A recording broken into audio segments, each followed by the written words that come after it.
Welcome to the How Did I Get Here podcast, brought to you by Black Cultural Archives, and in this episode we explore the entertainment industry with Micheal Bufong. Thank you for joining us today. So to start us off, can you please give our listeners the long and short of who you are, why you're here today? Who is Micheal Bufong? Well, I am Micheal Bufong. I am the artistic director of Talawa Theatre Company. I'm here today to talk about my journey within theatre and within the industry. I am a father and brother, son, friend, godfather, mentor. I think that might be my list for the moment, yeah. It's a pretty long list. I think it's a good start. So you've had an incredible journey in theatre and screen more widely. Can you talk us through how you first got started, where you first started off and how you got kind of started on this journey? I'll talk about like when I was little, like when my dad used to come home from work, he used to have this newspaper and he'd give you the newspaper, and in the newspaper, they always had a list of what movies were on TV. And I never got to see any of these movies. So I'd read a little breakdown of what it was and kind of imagine what it was like, because I never, got to see them. And then when I did get to see them, I also slightly felt, oh, God, I thought it'd be slightly different than that. I thought it'd be maybe a bit better or more exciting. So that was quite fascinated. And then later on in my life, you get to understand that these things are made. Yeah. You can make these things. When I was about 17 or 18, I went to a youth theatre show at Stratford Theatre Royal. And it was by Tunde Ikoli. And on stage at the time were a couple of names you probably recognise now, were Roger Griffiths and Joe Martin, who are now very successful actors, as well as about 18 other young people doing a play called The Time for Celebration by Tunde Ikoli. Wow. It was about young people who were kind of dealing with unemployment and parents and being young and being in love, and they sang and they danced and they looked like me, they sounded like me, and they were on stage in Stratford, and I thought, I want to do that. Yeah. That's what I want to do. I want to be up there with them lot, so that's how it started. I got invited in. And that's when you start to really realize, oh, so you make it. You make shows and someone writes them and then you rehearse them and then you put them on stage and hopefully, people come and see it. So, that led to, a few years in youth theatre, being invited on directors courses. I started off acting to begin with. So I have a kind of first-hand insight of what actors need and actors' journeys, what they need to perform.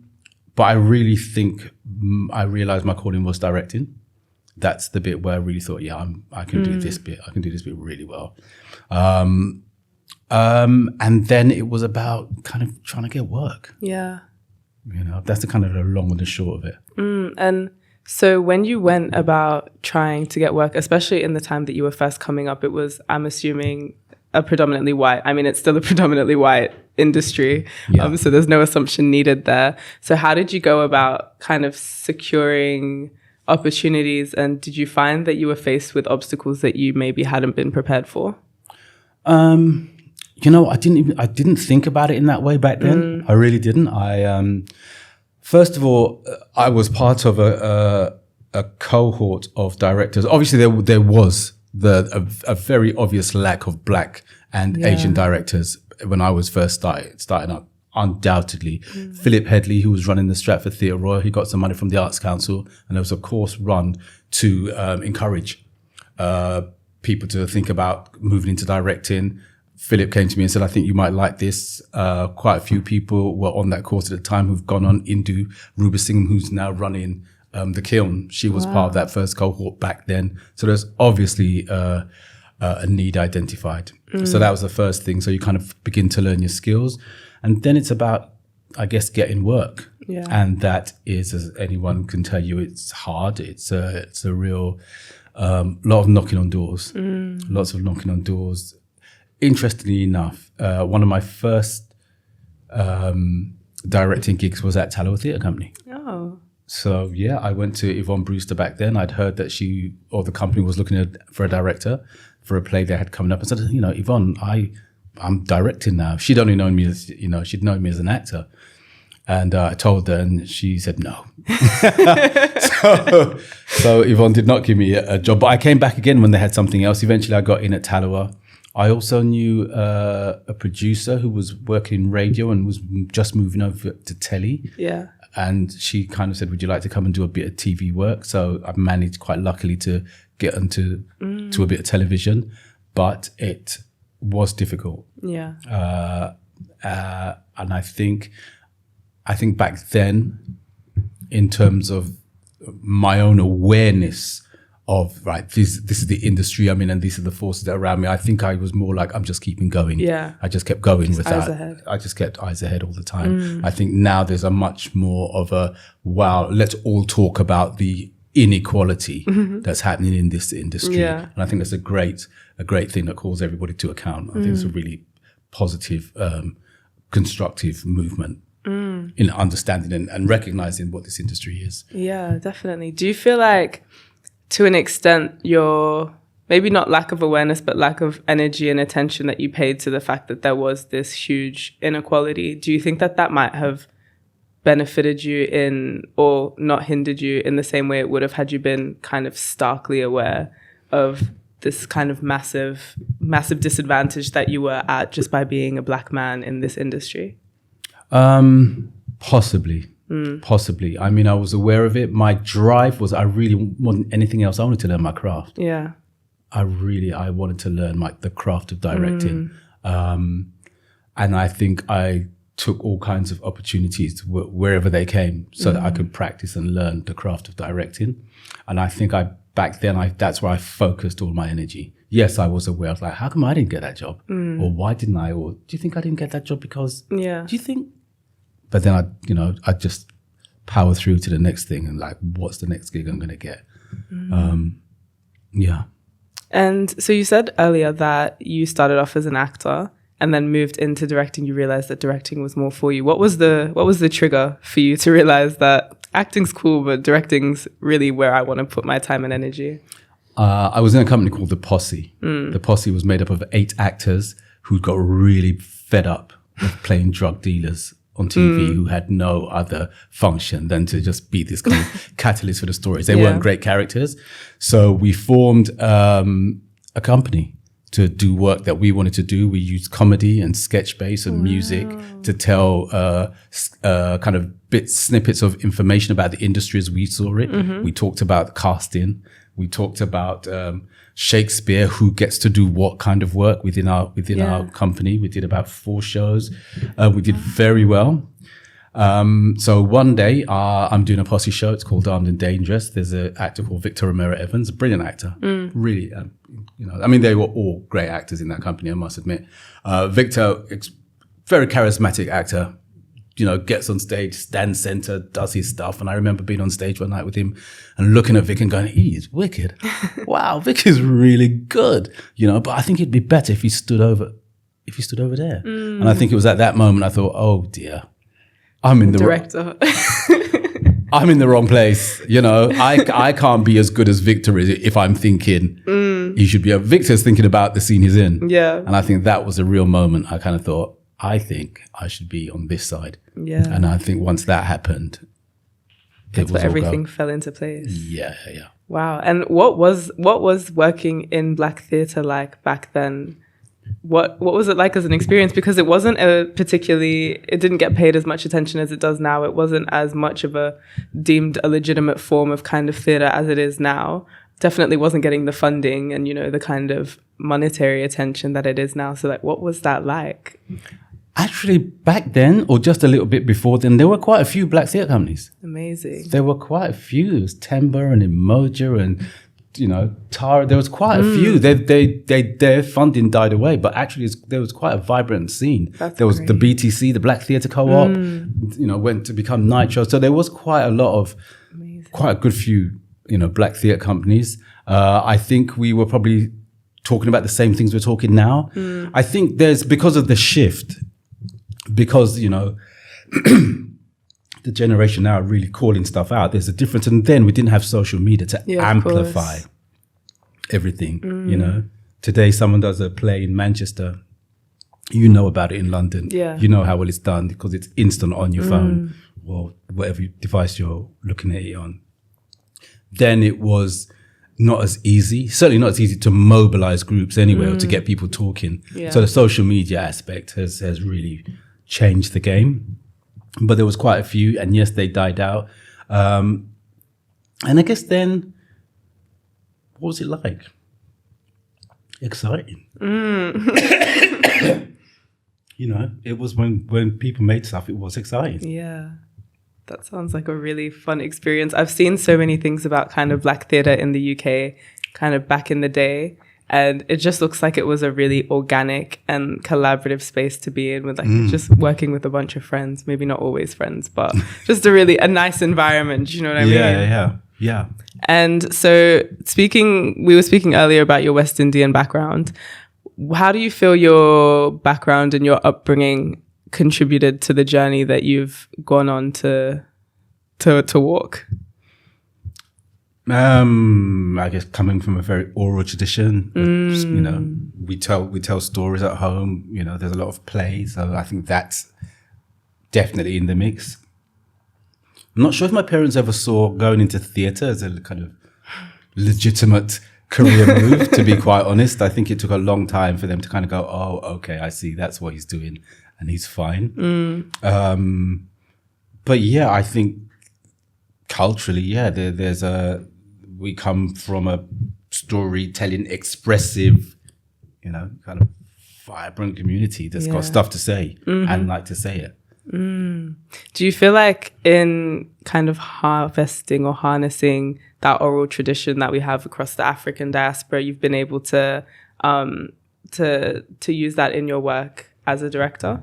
Yeah, I think it almost subconsciously, subliminally is there. All those influences are being called on constantly. I don't think I'm not aware of that. I consciously go, you know, I'm doing this kind of work from this influence, from, you know, from my West Indian heritage or further back from an African heritage. But I'm very aware that it's always there. Right.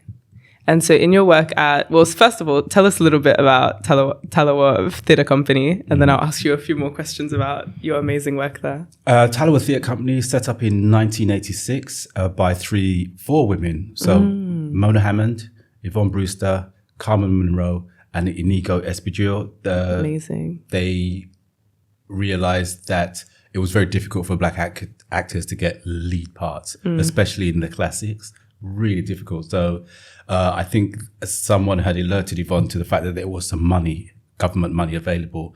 She should apply for it. She thought, I'm going to set up a Black theatre company explicitly to do lead parts for Black actors. And that was the start of it. And also to tell, you know, stories from our POV. I think the first production was actually Black Jacobins, which is the story of the Haitian Revolution, then followed by the classics of Lear and importance of being earnest, you know, because there's also this thought that Black actors couldn't do Shakespeare or couldn't handle the classics or comedy, and it was just like smashed all of that, you know. But then, of course, there are actors who want to, who would love to have a go at playing King Lear or doing Arthur Miller, which, you know, Talawa did. And now as we move on, I think we're moved into a stage where we're more and more telling our own stories, how we want to tell them. That's incredible. I was really struck by the kind of mix between classical theatre that Talawa puts on, but also African descendant theatre. So you've been artistic director since 2012, right? Yeah. So how has that process been for you in terms of bringing your artistic vision to life, and how do you feel that your Blackness has influenced how you tell specifically classical stories, which were obviously white creations and predominantly were brought to life by white actors, white directors, white hands in general? How have you kind of added your own touch to it? Okay, let's look at All My Sons, Arthur Miller's play, traditionally produced with a white cast. We've done it with a Black cast, and it's a community. And our twist on it is like, you think in the 40s, being a Black businessman and the pressure that must be in, first of all, you've got all the props from the community, but then there's a lot to live up to. And what happens if there's a lie that's holding all of that up and how that feels. I mean, at the end, it's got our lead character being taken away by the police. And I remember Don Warrington saying in the rehearsal, oh my God, can you imagine the shame of that as a black man who's perceived to have done so well in the neighborhood, being led away by the police because his business, which is doing brilliantly well, was actually funded, by this, what's the word for it? This kind of lie, this really awful deceit at the heart of it. So I think when you get a black production, there are layers that go on that are just added textually. It's not, there's no change to the script. If you look at our version of Lear, my approach to King Lear is like, I think black people didn't arrive in England with the Windrush. Black people have been here for centuries. There could have been quite easily been a black king here before we had the mechanisms of racism that we understand to play out today.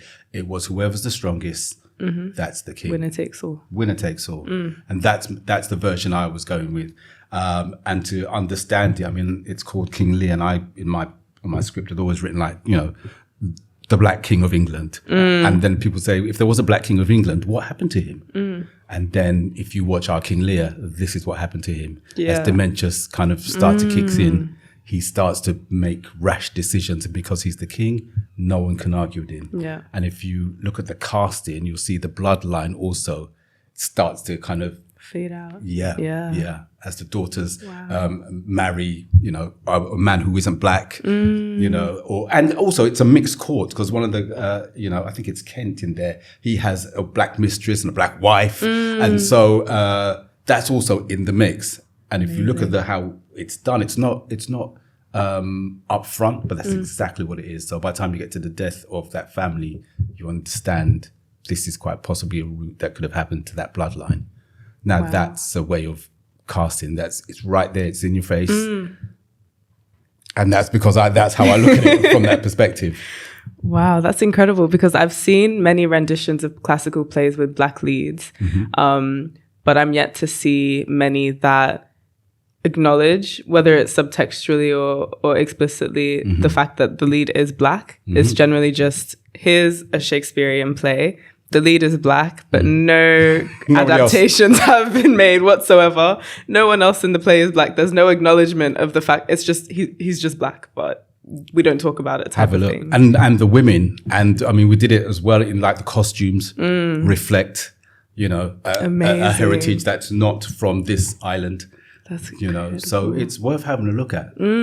I think it's important because when it's that thing of inclusivity and diversity. Like diversity in theatre is obviously increasing, but the inclusivity part is acknowledging those differences and those kind of discrepancies between culture that aren't necessarily evoked in the text, like explicitly, but do need to be acknowledged in whether it's visually or just kind of subconsciously. Absolutely. And it's incredible that you're doing that. Absolutely. That's so cool. Yeah.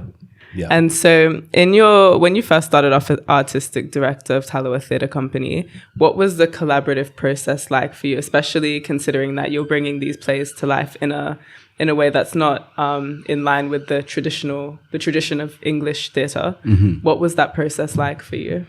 I think when I first got to Tallowa, it's still quite a bit of a struggle, or it was back then, because just newly coming into post, and some of the plays I wanted to do, venues were not that interested in. They're like, no, not for us. So it took a bit of time. I think it really kicked off maybe about 7 or 8 months, and someone said, why don't you do Moon on a Rainbow Shore?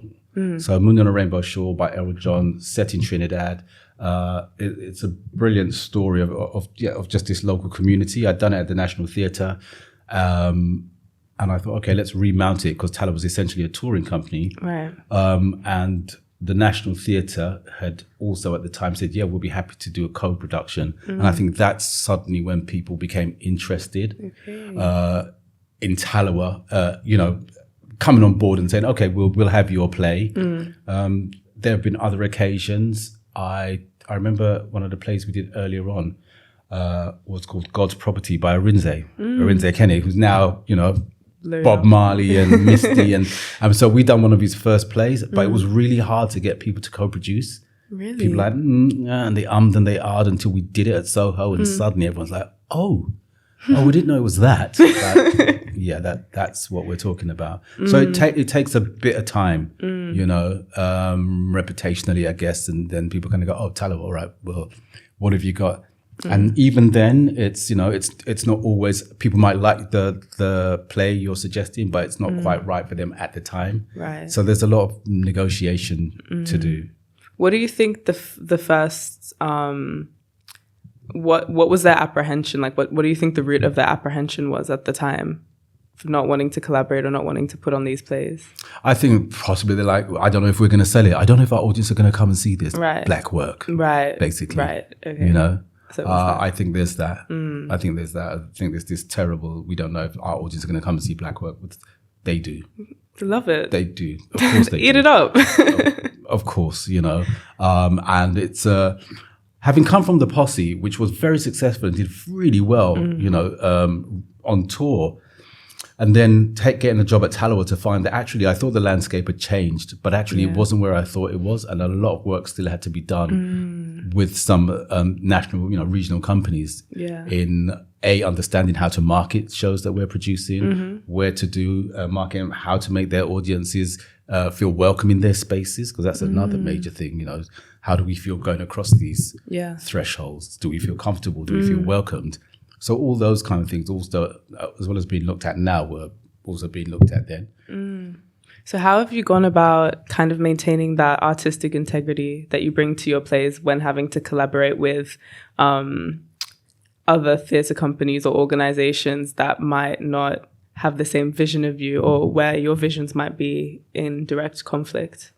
I've got to be honest, I think reasonably I've been all right. Okay, I that's think they're kind of going right with this Micheal and Talawa. We know what they're doing. And I think it's been okay. I think it would be difficult if we were really at odds. Yeah. I don't think we would have probably got off the ground. So I think on some level, we must have agreed to begin the collaboration. I think everything at some point is going to be a compromise. Yeah. So those things are always going to happen. And it's about how you negotiate. But I think as long as one holds onto one's integrity, and keep true to the things that got this collaboration started, it should generally work out in the end. Okay. Compromise. Compromise in a collaboration is, I know, I met someone once they said they never compromise. It's interesting. I think it's unrealistic sometimes. I think if it's a collaboration, you're gonna have to compromise at some somewhere. point. Yeah. And sometimes it's not necessarily a bad thing. Sometimes, not having the 3 hanging things that you want because we can only afford 2. Actually, 2 looks good. Yeah. Have you found that you've had experiences where you might have been kind of like stuck on this vision of how you wanted things, but you had to compromise, and in the end you found that kind of added perspective really benefited the end product? Absolutely. Yeah. Absolutely. I've done productions where we've done the model box and it's great, and you've got into production and they said, actually, we can't make that. Like, why? Oh, because we don't have the budget. So the thing you thought you were going to get is going to have to be a version of. Yeah. But sometimes, that bit of pressure makes you diamond. So long as it's not completely compromised, as long as it's not like nothing like what you started off with, which would be a different story. Yeah. But I think some compromise, I'm not advocating all compromise, but, where it cannot be helped, embrace it and see what it delivers. Welcome it, yeah. And so you said that when you moved from Posse to Talawa, you were kind of shocked at how little progress had been made in the industry. What were the main obstacles that were facing the industry then? And do you think that they have persisted till today? I think they're like I said, I think it's this thing about black work not selling, and black, audiences not coming to black work. I think that is that. I think there has been a change recently, certainly within the last couple of years, but I think it's kind of gone back and forth. Yeah. I think post-pandemic, post BLM and George Floyd, I think it's been like, oh yeah, and then suddenly it's all now, we're in a kind of economic crisis, and buildings are worried about how they heat, and they may be feeling like, oh gosh, we've got to revert to what we know or what we think our audiences will come to. What's going to bring in the money? I personally think is always the wrong way to go. You know, you've got to, this is the time for change. So change is the only thing that's going to get you out of it, you know. And have you found that with the kind of apprehension to give the mic to Black work and to put it kind of at the forefront, is that coming from a place of Black work isn't deemed as proper as kind of as theatre? Does that make sense? Yeah. I think there's a bit of that. And I genuinely think they just don't think that their audiences will like it, which makes me think, who's making the decision for your audience? Yeah. Does that mean you think that? Yeah, exactly. Yeah, I mean, unless they're kind of going, no, it's the data reveals. I don't know. But I do think it's not a very strong argument. Yeah, I think it's quite a weak one, if anything. It's a very weak one, you know.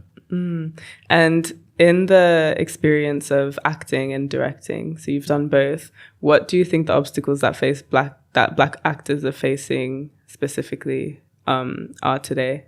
Or were back then when you were acting as well? Well, back then it was just about not getting the parts. Yeah. You know, not getting parts that were really kind of sophisticated and gave you stuff to do. And I think there's a massive game change now. You know, there is, I think, and our actors that have left here and gone to the States and done amazing work. They're doing amazing. So I think all of that has changed, yeah, to be quite honest. I think if someone was offered a part, you know, as the drug dealer, they probably wouldn't be. I hope anyway. Now, you just wouldn't bother with it, you know, or you'd kind of go, why, you know, yes, he's a drug dealer, but there must be more to the character than this. So if you could do all that for us, then we can have consider it. Yeah. Absolutely. That's great to hear. It's true that, I mean, you know, you've done well when you have Black Americans sweating about the Black influx. English. Yeah. Absolutely. No one could have seen that coming as like a whole other kind of discourse in the Black relational debate. Yeah.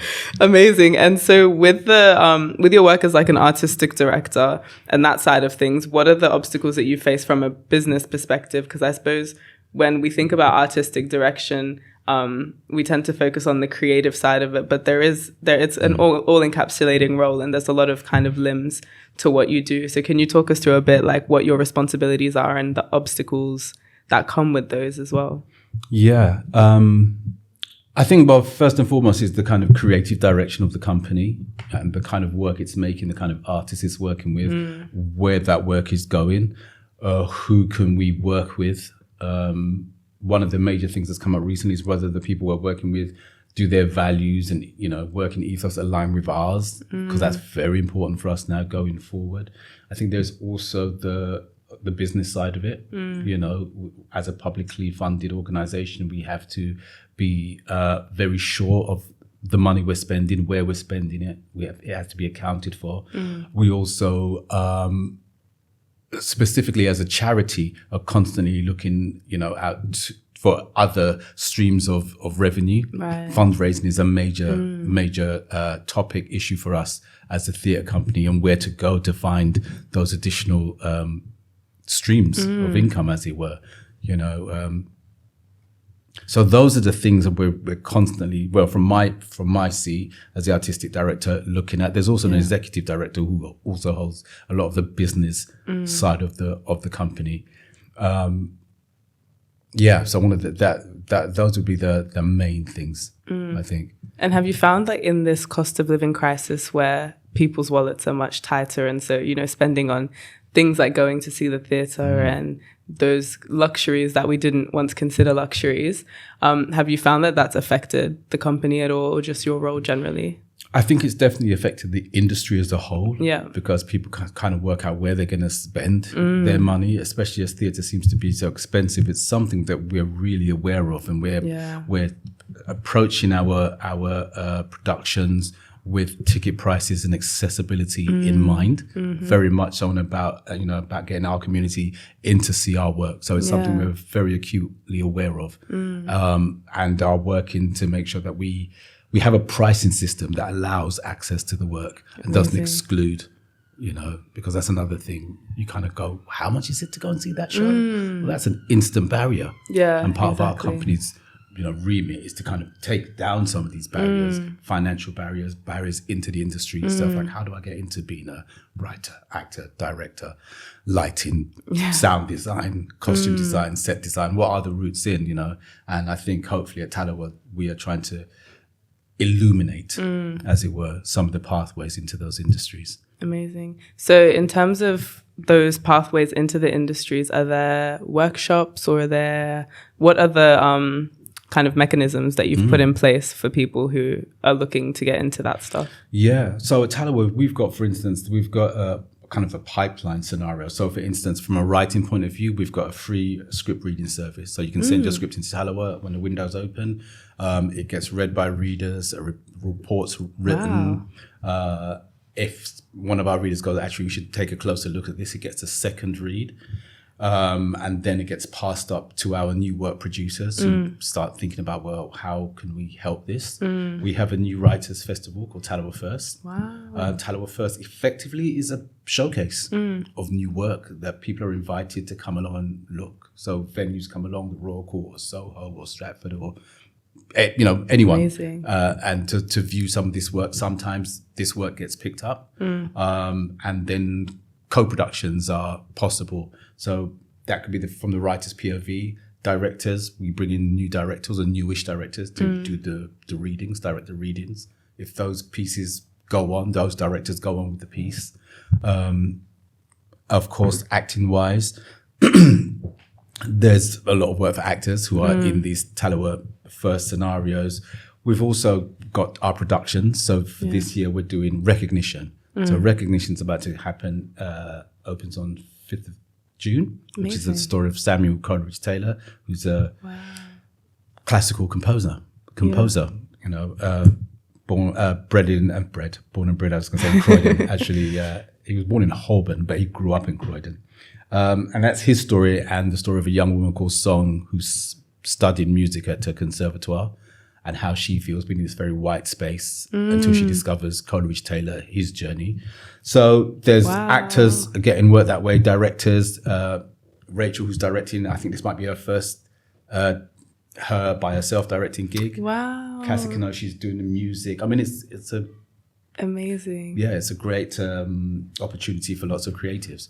So there's that as well. Then we have Tipped, which is the young people's program, which is over 4 weeks where you make a new piece of work, 10 new theatre makers, a couple of new writers, relatively new director, make a piece of work over a month. We have a writers group, which meets on a Wednesday every other week and start doing stuff. And I think the writers group is presenting this year at Tallowa First. Really? So there's a lot of kind of ways into the company. It sounds like Tallowa Theatre Company is very open and kind of doesn't have its walls very high, which I think is important, especially when we're looking at Black actors and just Black theatre heads' entry into the industry. It's always been really kind of convoluted and difficult, and there's always been barriers, and slowly those barriers are falling down. But why do you think it's important that Tallowa and theatre companies like it are so accessible to the public? Well, I think it's important that this industry is demystified. I think it's important if you want your audience or your community to engage with you, you are seen to be open, and there are ways in. I think it's very important because otherwise it does become a mystery. Right. I think theatre has a reputation of being not for me, or only for those kind of people, not for us. And I think it's the mission of companies like Tallowa to kind of go, it's for all of us. Yeah. And there's great fun to be had, and we can tell great stories. And theatre is a fantastic medium. It's a really immediate, visceral, medium to work in and to witness. And in your experience, so you've done theatre, you've acted, you've directed plays, and you've also directed television. You've directed episodes of EastEnders, which I know people will love, Holby City, so on and so forth. What was first of all, how did you kind of make that lateral move into television directing? And what were the differences that you experienced going into that medium versus theatre? I was working with a producer who did radio, and they were moving into EastEnders, literally, and they said, "Would you like to want to direct EastEnders?" which was bizarre because I'd written so many times to the BBC and, not gone to various film, directing courses. And then suddenly she just kind of went, "You want to come in?" Wow. It's not what you know, it's who you know. Which was bizarre considering the countless letters and stuff. Yeah. So I that's how I started working in there, and it was great fun, and it's good, but then I think being at Tallowa just probably gives me more autonomy. Yeah. And also one of the great things, which I hadn't quite prepared for when I got the job at Tallowa as the artistic director, was being able to enable so many more artists. Right. I think that was the thing when you suddenly think, oh my gosh, so we could do Tallowa first and give these writers this platform and give those directors the gig to direct the readings, and then we got tipped. And so all of that is, it's kind of an ecosystem that you're building, isn't it? Completely. That's incredible. Yeah. And so in your experience in television, did you find that a lot of the same obstacles and barriers that existed in the theatre industry translated into screen and television? Back then, I would say so. Mm-hmm. Yeah. There weren't a lot of black directors around then. I think there's more now. I think like I said, the industry is definitely changing. And if it's not happening there, if directors are, they're going to the States and doing stuff. Yeah. And they can now. And they can. Why do you think it is that Black British actors are so well received in the UK? Because we speak about it all the time, and a lot of people say that they go to the UK because they're not getting their flowers here. Which I think, the US, do you mean? Yeah, to the US. That they're not getting their flowers here, or that, the UK, the industry just doesn't have the money that the US industry does have. But why do you think that they've been received so warmly over there? I don't know, this might be a terrible thing to say and upset a lot of Americans. I think it's probably to do with the training that you get over here as an actor. Mm-hmm. I think, especially if you've come from a theatre background, I think the training is like incredible. I think that preparation gives you a bucket load of skills that are so useful and transferable for television. I think about David Harewood, and I watch David on screen. I'm like, that's a theatre background training. Yes. Because a lot of them do go through theatre before they start into TV, whereas I feel like in the States, sometimes they just start straight on screen, isn't it? Okay, yeah. I don't think they'd like hearing that, but that was what I thought as well. I don't think that's going to go down very well. I just wanted confirmation from an artistic director, because that was my thought as well. Yeah. So looking back, kind of focusing back on the UK industry, what changes would you like to see in the years coming, specifically for Black actors, Black people who are behind the scenes in the creative process, people who are in the higher, kind of at your level and higher up in the theatre industry? What changes do you think need to come? Yeah, I think definitely more behind the scenes, more Black producers, definitely. In theatre and in television and film, more Black producers to get those stories, get the finances and the backing for these stories to be told. Yeah. Absolutely. I'm really looking forward to more Black work in town in the West End. I'm really that's another big kind of barrier I think that has to be kind of pushed through. Definitely, so that we can get our work on in that marketplace as well, of our own volition. I think that's the main ones. And also, just like I said earlier on, Black artists working in sound, in LX, in set design, and that's all transferable, on stage and on screen. Yeah, which is something I'd like to see much more of, which is great. And of course, Black leadership in the higher kind of levels of theatre, more EDs, and chairs of boards, that kind of essentially look after and run these theatre spaces. Right. And how, I suppose, from a practical point of view, like you've outlined the steps of how people can get into those, but what do you think the barriers keeping them from there being more Black producers and more Black EDs, more Black APs? What are the obstacles on a more social level at the moment? It could be knowing where to find these access points. It could be a big one. It's about, I guess, I'm not sure. What other? It's finding the inroads. It's knowing who to talk to. finding those access points. I think those are the main things. And our networks, expanding our networks, and understanding how they work. So what is then I think when we talk about networking, it seems like really scary and like this, it just seems really scary to a lot of people. At the end of the day, it's kind of just having conversations with people who do things you're interested in. But what do you think the importance of networking is, especially for younger Black people starting off in this industry? I think networks are a kind of vital part of work, the work environment.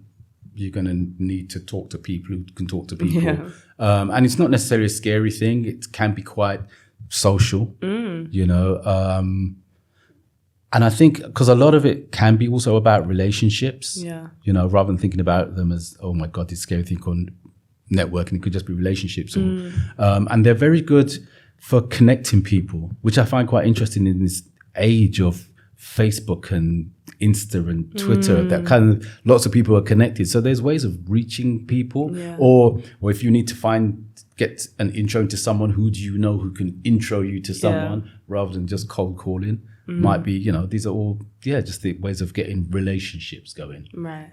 And do you feel like you've maintained like the relationships that you formed at the beginning of your career?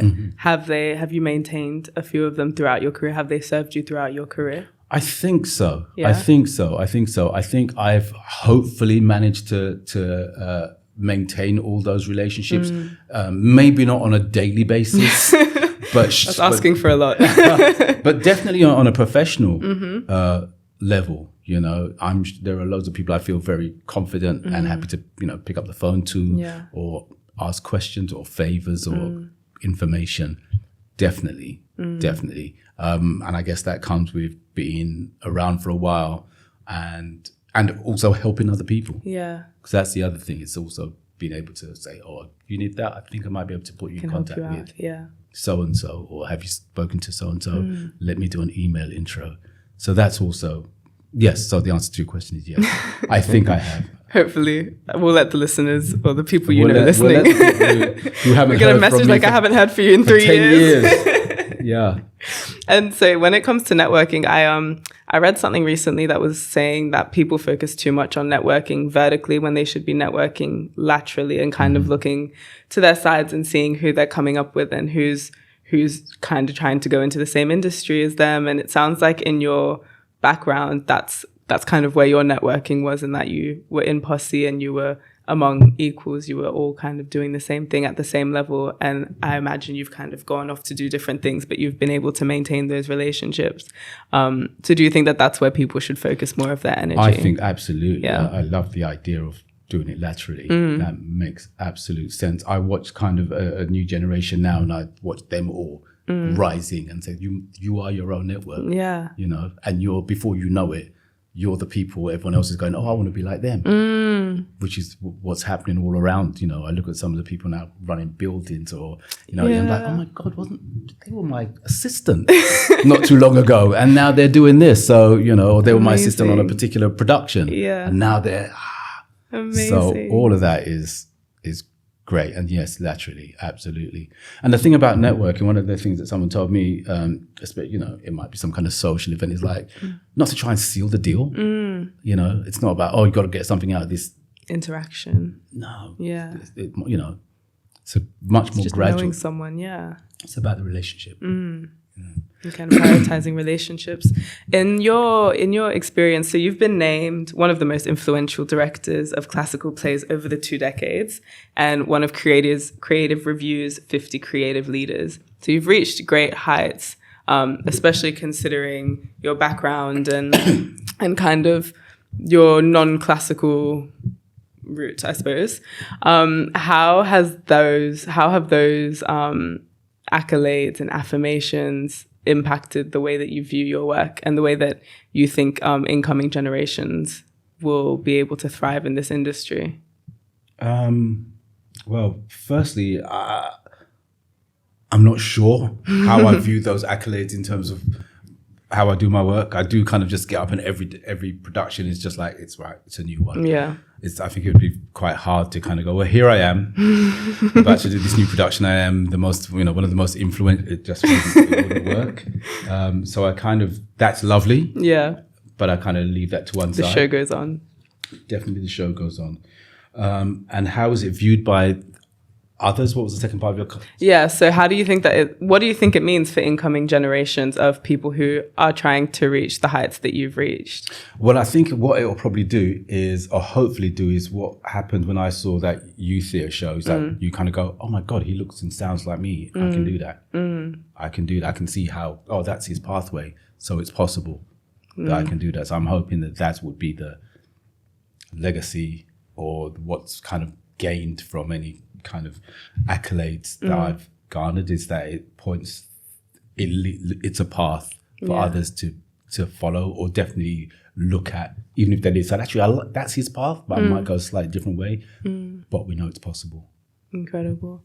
And obviously having received those accolades implies like a level of recognition that you're getting from the wider industry, which is an incredible kind of feat as a Black man in this white-dominated industry. Do you feel, though, that there is a place for Blackness in theatre, or is that place still being fought for today? I think it's there. Yeah. I think it's ours. I don't.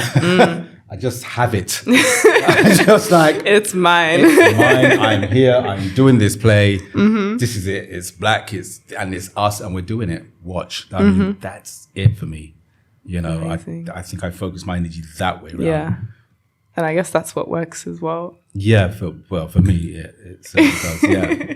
Yeah. Incredible. And so speaking more on a practical level, for people who quite literally want to be sitting where you're sitting right now in 20 years or 30 years, however long, what practical steps would you give to someone who's starting off right now at the very beginning of their career, or maybe hasn't even realized that they want to be a director? Maybe they're still an actor. Right. Well, I'd say go where your heart leads you. Be passionate about it. Be passionate about your craft. That's the real thing, I think. For me, that's managed to hold on through any kind of bumpy roads. It's really about being passionate about how to do this job, and be true to your heart. Yeah. That's another one. It's listen to that and be guided by that, and it's going to be hard. That's a given. I think it's going to be hard at some points, but it's also going to be great. Yeah. At some points, and it's just being able to sit with both of those things. If you go where your artistic impulses is leading you. Yeah. Have you ever had instances where you felt like what made the most sense to do and what your heart was telling you to do in your career was conflicting? And how did you deal with those kinds of situations? Yeah, that's why I said go with your heart. I remember one scenario where I thought, I really wanted to do this thing, but I said I was going to do that, and I just did what I said I was going to do. Yeah. Rather, I should have done what my heart wanted me to do. And it would have paid off more if you had just done what your heart I don't know wanted if it would have paid off more necessarily, but at least I would have done what my heart said. Yeah. And I think it's harder to argue, if I decided to go left, but my heart said go left, and it all died. Yeah. At least I did what my heart said. Well, I kind of went the other way. My heart wasn't really in it. And it was just kind of okay. So it's like, why did you even do it? Yeah. And so for yourself specifically, looking back to where you were reading through those newspapers that your dad was bringing home from work, what advice would you give to a younger self, a younger Micheal, knowing that you're kind of going on the path that you're going now? I would say to the younger Micheal, everything works out in the end. Aww. Everything works out in the end. And like I just said, I would say go with your heart. Go with your heart. And thirdly, I'd say enjoy it all. The good and the bad. Have a laugh. Have fun with it. All of it. Yeah. Because they're both, going to be there. It's going to be good and it's going to be bad. Laugh all the way through. And have you done that? Have you laughed all the way through? I have. We love to see it. I have. I might not have been laughing when it was bad, but I have definitely. I can look back now and go, yeah, enjoy all of it. I'm certainly, I think, now learning to enjoy all of it.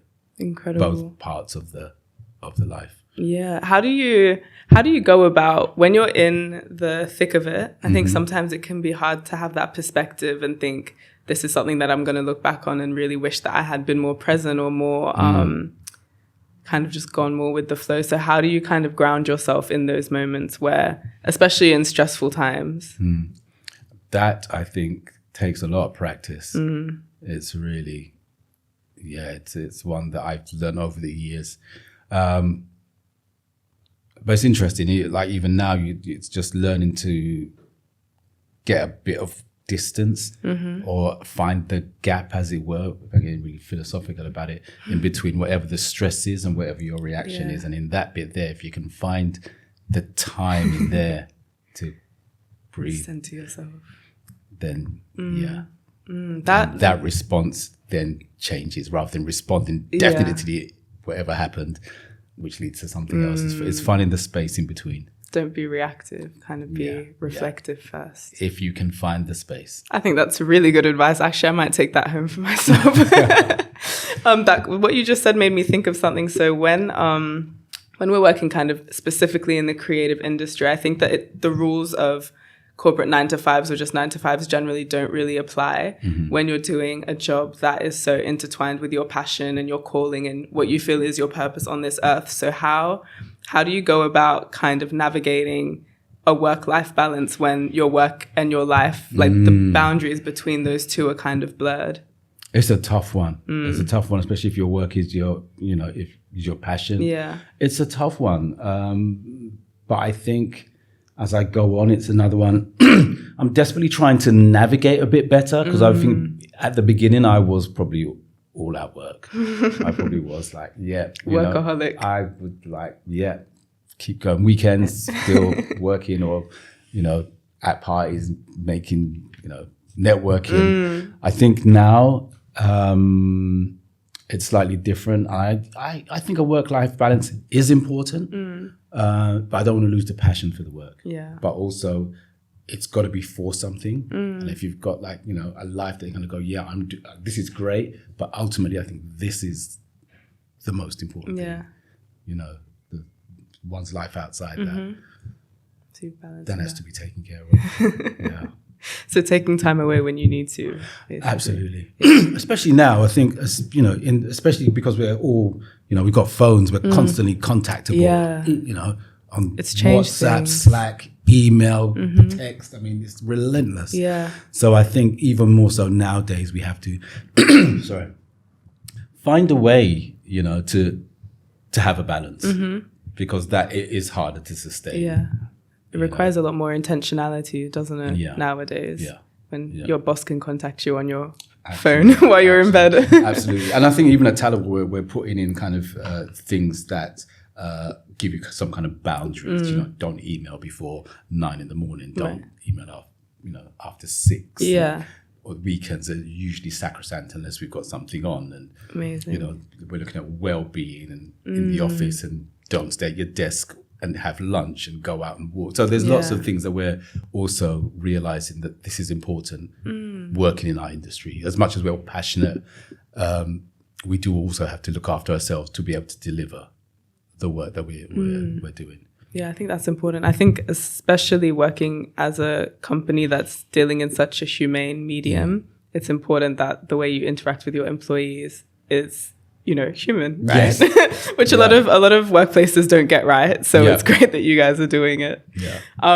Looking back on your career and looking into the future with your third eye, what have the highlights been so far for you, and what are you looking forward to in your years to come? Highlights in terms of professionally, there's some been great highlights. I've done some really fantastic shows that I've been so happy and proud of, and just watching the audience's reaction as you kind of go, wow, look at them. We've cast this magic spell, making the audience believe that everything they're watching is happening right now. It's amazing. We've done some I think about Moon and Rainbow Short and Raisin, brilliant. And even Guys and Dolls and Leah and Running with Lions most recently. Amazing. And a place where we all gorgeous stuff. I'm really looking forward to recognition. This is really, I mean, I'm just hearing bits of music as I walk past the rehearsal room. I'm thinking, wow, I can't wait to see how that's received.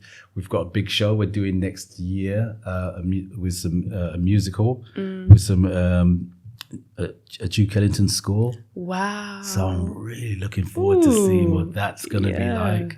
Yeah. That sounds incredible. Yeah. What's the plot of the musical? Can you reveal?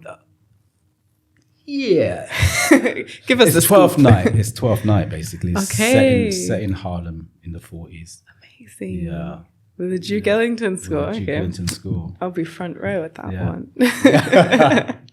And So then I think we're allowed to say that. Oh my God, I hope we are allowed to say that. I hope you know I haven't what? broken some protocol. I can't because remember. this is pre-recorded, if you're not, you can. I'll let you know tomorrow. We'll bleep out this whole Okay, cool. just 30 seconds of blank noise. Okay. And in your personal life, what have the highlights been? Considering that I think work and life are very much one and the same.